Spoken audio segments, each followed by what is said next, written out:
తేజ సజ్జ గారు hi. Hi sir.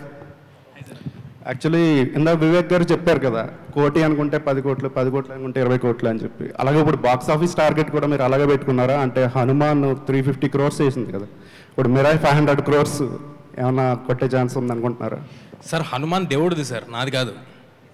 ఇది కూడా ఈ సినిమాది అవుతుందండి, నాదవుదు. ఏ సినిమా కెపాసిటీకి ఆ సినిమా చేస్తున్నాను, అంతేగాని దాన్ని ఇప్పుడు అది కన్సిడరేషన్లోకి తీసుకుని చేసే పలం అయితే అసలు నేను చేయాల్సిన సినిమా కానీ నేను మీరు అన్నట్టు చెప్పాలంటే సరదాగా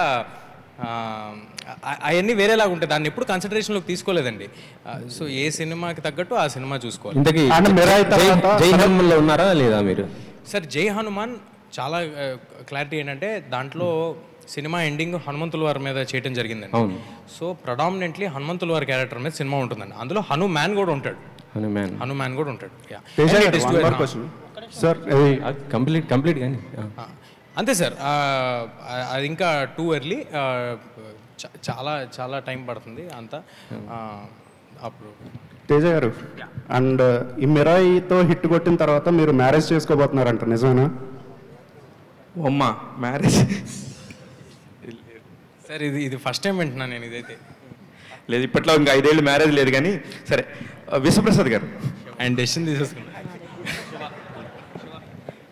విశ్వప్రసాద్ గారు, ఇప్పుడు పొంగల్కి మన ప్రభాస్ గారిది వస్తుంది సినిమా అని చెప్పేసి అంతా అక్కడ వీళ్ళు మాట్లాడుకోవటం కదా. ఇప్పుడు మిరాయిని April 18th అని 1 year ముందే అనౌన్స్ చేశారు. ప్రభాస్ గారిది కూడా కరెక్ట్గా ఒక డేటు అలాగే ఏమైనా అనౌన్స్ చేయొచ్చు కదా.